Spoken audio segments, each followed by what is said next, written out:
Hello guys, welcome back to our channel. അങ്ങനെ പൂജയും വഴിപാടും എല്ലാം കഴിഞ്ഞതിന് ശേഷം അർച്ചനയും സച്ചിയും അവന്തികയും കൂടി തിരികെ നെല്ലിശ്ശേരി വീട്ടിൽ എത്തിയിരിക്കുകയാണ്. അർച്ചനയ്ക്കും സച്ചിക്കും പൂജയെല്ലാം തൃപ്തികരമായി തന്നെ നടത്താൻ സാധിച്ചതിൽ സന്തോഷത്തോടെ നിൽക്കുകയാണ് സേതുവും മറ്റു കുടുംബാംഗങ്ങളും. അവന്തിക കാരണം അർച്ചനയ്ക്ക് ആപത്തൊന്നും വന്നില്ലല്ലോ എന്നോർത്ത് ആശ്വാസത്തോടെ ധനുഷും നിൽക്കുന്നു.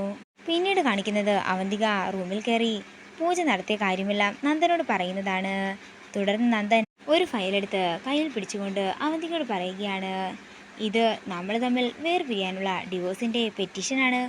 ഇത് കേൾക്കുന്ന അവന്തിക ഞെട്ടലോടെ നിൽക്കുന്നു. എന്തൊക്കെ പറഞ്ഞാലും ശരി, ഇനി എൻ്റെ ജീവിതത്തിൽ നിനക്ക് ഒരു സ്ഥാനമേ ഉണ്ടായിരിക്കുകയില്ല. അത് ഞാൻ മരിച്ചിട്ടാണെങ്കിലും അല്ലെങ്കിലും ശരിയെന്ന് നന്ദൻ ദേഷ്യത്തോടെ പറയുമ്പോൾ ഇതെല്ലാം കേട്ട് ഞെട്ടലോടെ നിൽക്കുകയാണ് അവന്തിക. തുടർന്ന് നന്ദൻ ദേഷ്യത്തോടെ ആ പെറ്റീഷൻ അവന്തികയുടെ കയ്യിൽ വെച്ചുകൊണ്ട് മുറിയിൽ നിന്നും പോകുന്നു. ആകെ തകർന്നു നിൽക്കുന്ന അവന്തികയെ കാണിച്ചുകൊണ്ട് പ്രൊമോ വീഡിയോ ഇവിടെ അവസാനിക്കുകയാണ്. വീഡിയോ ഇഷ്ടമായെങ്കിൽ മറക്കാതെ ലൈക്ക് ചെയ്യുക, ഷെയർ ചെയ്യുക, കമൻറ്റ് ചെയ്യുക. കൂടുതൽ സീരിയൽ അപ്ഡേറ്റ്സിനായി മറക്കാതെ സബ്സ്ക്രൈബ് ചെയ്യുക.